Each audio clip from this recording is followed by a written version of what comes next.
With Ed, if you have any questions, please put it in the chat. We'll get started with Brady. Hey Ed, Coach Ogeron told us that Terrence Marshall kind of gave the talk to the team the other day or yesterday, and I know sometimes we make too much of those things, but I'm curious, I guess, what you recall from that talk and if it was actually kind of a relevant thing. I mean, it was really relevant. It's kind of a thing just keep everybody head in the right place because we've been off for 2 weeks, and so a lot of people their minds can go elsewhere and stuff like that. So it's kind of like a refocusing meeting, just telling everybody we need to lock in. We got a game this week. We got a lot to prove. So that's pretty much what the meeting was about. Thank you. Mm-hmm. Ed, excuse me. Zach Von Rosenberg obviously is much older than everybody on the team. He's very unafraid to speak his mind. What kind of presence does he have around y'all as someone who is much older yet still a teammate? To me, personally, he's kind of a guy that has a lot of wisdom. So, I mean, he has a lot of knowledge. So anytime I have a question, I just go to him and he'll most likely have the answer. So I guess for us, I mean, he's just like a normal teammate for us, just a guy with more wisdom. If you don't mind me asking a follow-up, what kind of things do you ask him about? What sort of wisdom are you seeking from him? So, I mean, it's nothing like serious or nothing. So it's like if I have something about politics, because he's heavy into politics, it'll be like, what do you think about what's going on, like with the presidential race last week and stuff? I mean, he had like a lot of input, so stuff like that. Hey Ed, I guess the last couple weeks have obviously probably been pretty strenuous for you guys in terms of having not as many guys around and that sort of thing. And I think I was listening this morning. Coach O said that Chris Curry might have been the only running back available to you guys for the last couple weeks. I mean, just after kind of a struggle maybe from his start to the season, just how have you seen maybe him take on some more of those running back duties over the last couple weeks, and how has he performed? Well, I think he's really embracing the opportunity.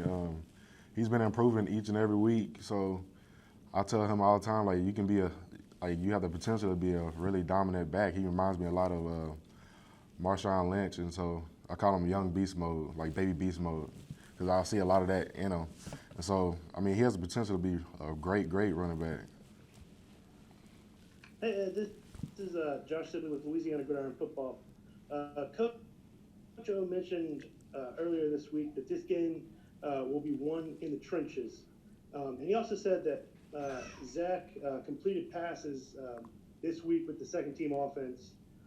Is this like a testament to saying that, the second team offensive line and the offensive line as a whole has really come together and has been able to buy the quarterback more time? I think it was just a way of kind of showing props to the Arkansas defense, showing that they are not actually pretty decent defense, and that we also we can't underestimate them pretty much, and that if we do well and put the team on our back, that ultimately the whole team would do well also. And so, I mean, the second team offensive line is doing well also, and Zach has been doing this thing at quarterback in practice. And Ed, take us through these past couple of weeks. I mean, what was practice like? What did you have to do? I mean, from last week to this, and just preparing for Arkansas through just all this strangeness. I think practice was really no different than like a normal week of practice. We probably had one extra week padded practice just because we're getting ready for Arkansas. But I mean, everything was pretty straightforward. Once we found out about the Alabama game, we just started looking at Arkansas. It was just like we didn't skip a beat. Hey Ed, circling back to Terrence Marshall, you've been around some really good, great, outstanding wide receivers since you've been at LSU. Just as his teammate, what are some things you can share with me about what makes him such a great wide receiver? Any stories to share, things you've seen in practice, so forth?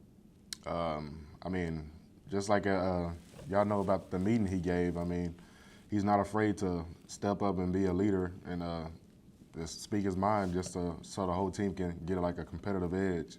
So I think him knowing like that he's a great guy and like that a lot of people look up to him, and giving the team, I guess, like making everybody focus that he's a great guy. I mean, he's a leader ultimately. There's a chance there Rosenthal returns this week, and I mean, I won't ask you to speak on if you will or anything like that, but you also have the experience of being reinstated kind of right in the middle of the season. I guess, what are kind of the challenges there of doing that? I mean, it's not really any. I mean, if you prepare, and I know he's a guy he's staying in the loop and he's constantly training and stuff like that. So I feel like if you just it's the biggest thing is getting out of your, let's say, your kind of like your technique and stuff like that. So he's kind of gotten out of the groove. So the biggest thing is probably just gonna be getting back into the groove and just like working pass sets, working run blocks and technical stuff. But other than that, yeah. Hey Ed, Coach O had said yesterday that Finley, of course, Max Johnson couldn't practice last week, so of course Finley was on the call to get the first team reps, and he's been there, of course, consistently. How has he been during, I guess, the fluidity of the schedule changes, and what's his leadership presence like during this time? He's been being TJ Finley. I mean, he's a great quarterback. He hasn't skipped a beat at all. I mean, he took on the burden of having to be the only quarterback at practice and just did his thing. I mean, he in the huddle, he always tells us, like, let's do this, let's do that. I mean, he's a great guy. He's been doing his thing.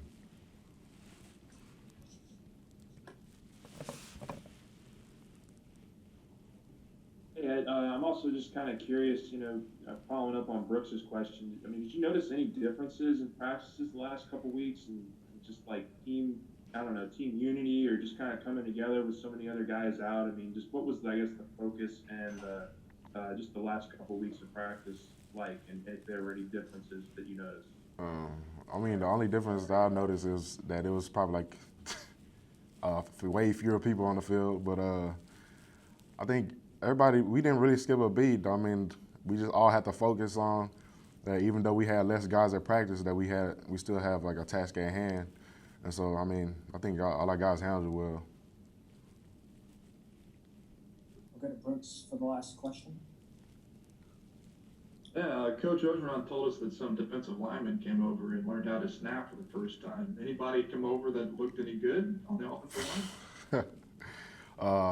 Not that I know of. I mean, I didn't really pay attention to it, so I wouldn't know.